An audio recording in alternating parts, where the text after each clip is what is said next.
Welcome to the Market Frontlines. I'm Lyndsay Malchuk. Now, when governments start talking about tearing down decades of dependence on China's rare earth supply, there are only a handful of companies that actually matter, and Critical Metals is suddenly at the center of that conversation.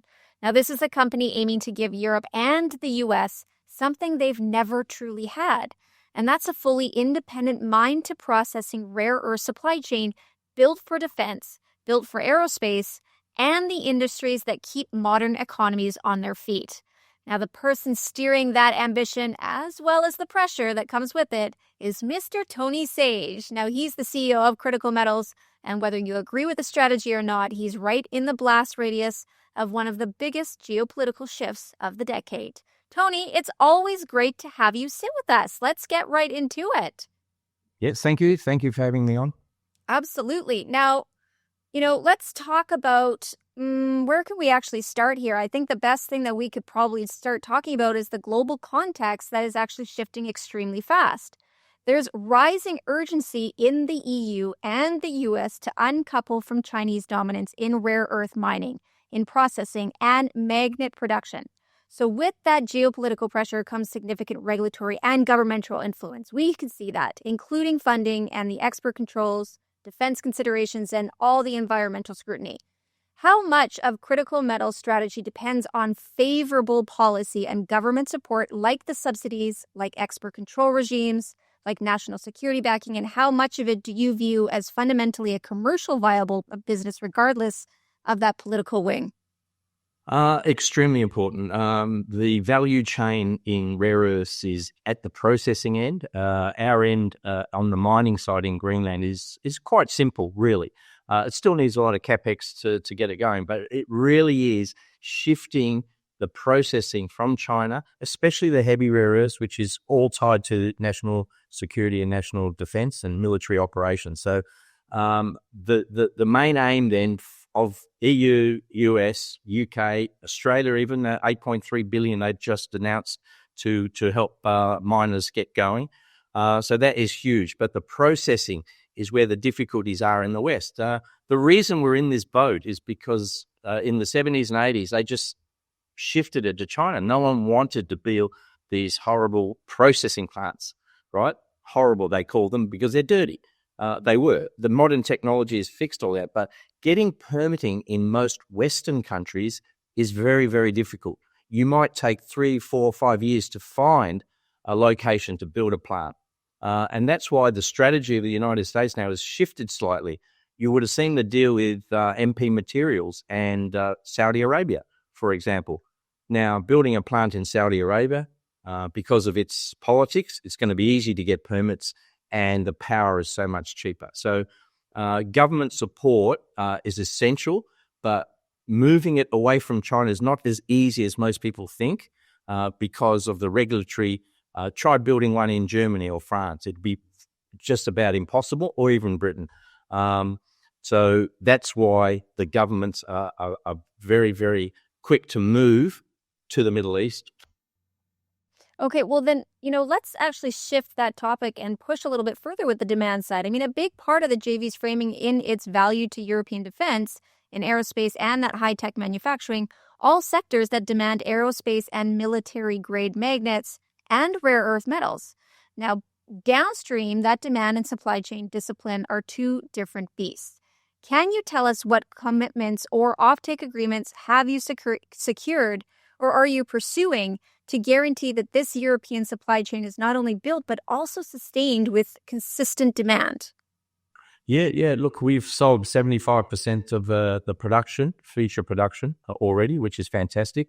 25% is going to the United States through two companies, Ucore, which has a plant in Louisiana, and Realloys, which has a plant in Utah, already existing. So that's fantastic on that side. But we wanted to split it 50-50 with Europe. So we looked everywhere for a suitable partner, and we found one in Romania. I don't know if the world knows this, but there's only 2 nuclear reprocessing facilities in Europe. One is in France, and the other one is in Romania. Romania also has another advantage. It's one of the biggest US bases and military operations in uranium in Europe. So there's two big advantages for us to do that.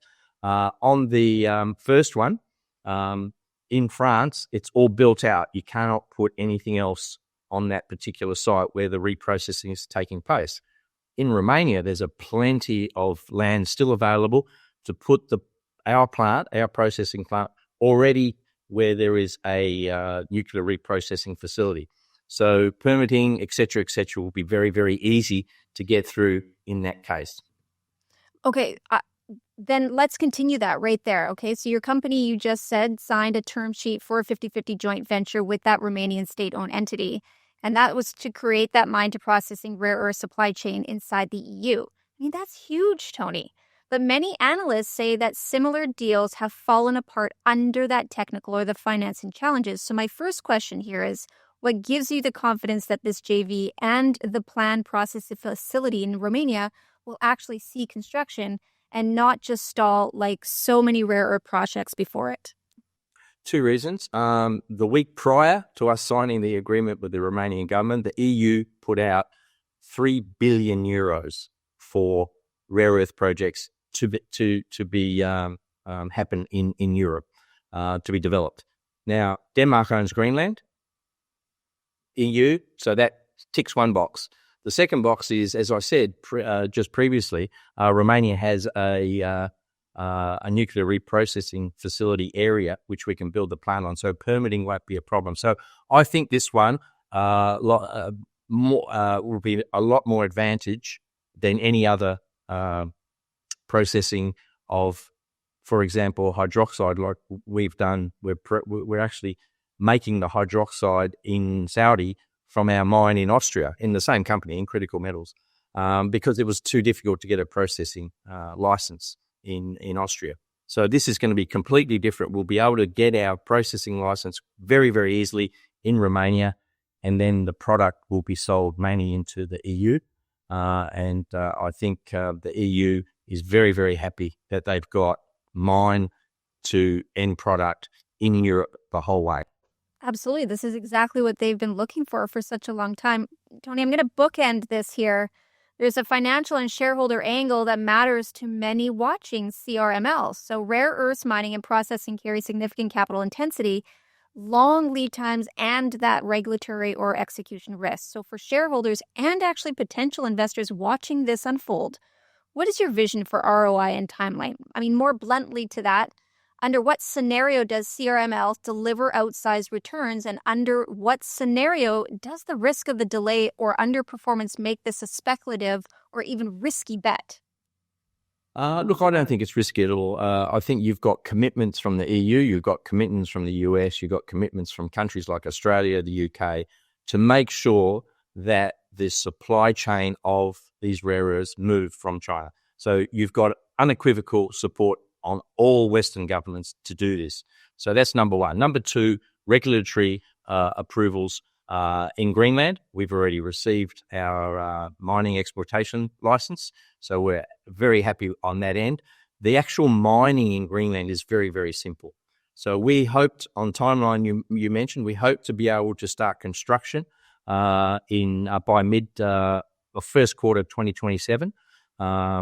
And we hope to get the mine up and operating and deliver material to Romania by 28, and obviously realloys and Ucore in the United States. So it's a very tight timeline, but we've picked up a project that was 20 years in process by the previous owner. A lot of data has been done. A lot of the hard work, the environmental work, all has been done. So it's not as if we found this deposit and we need 5-year lead time to do all the work. So that's our aim. How long will it take to make build the processing plant? That is the key to this whole thing. How long will that take? We believe 2.5 years. Okay. Well, if we look at 2026, then, I mean, what should investors be looking at in the first coming quarters? First quarter, we will have our definitive feasibility study outline, and we will employ an engineering group to do that. We will obviously have our funding all in place, whether it's from Exim Bank. We've got the LOI with Exim Bank, 120 million.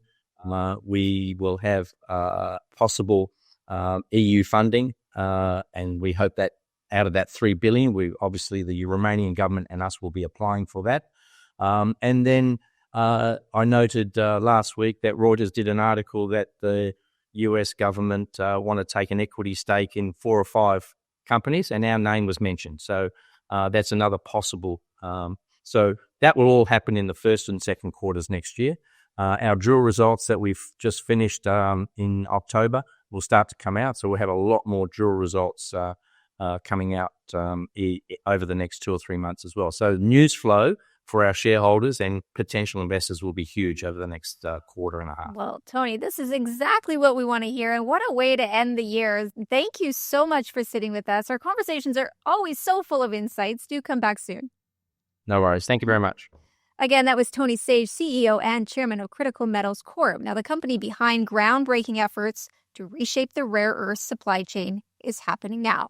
For investors, policymakers, and anyone watching the global scramble for critical minerals, keep your eyes on this one, trading on the NASDAQ under the ticker symbol CRML. Because if this works, we may just be witnessing the birth of a Western-aligned rare earth powerhouse.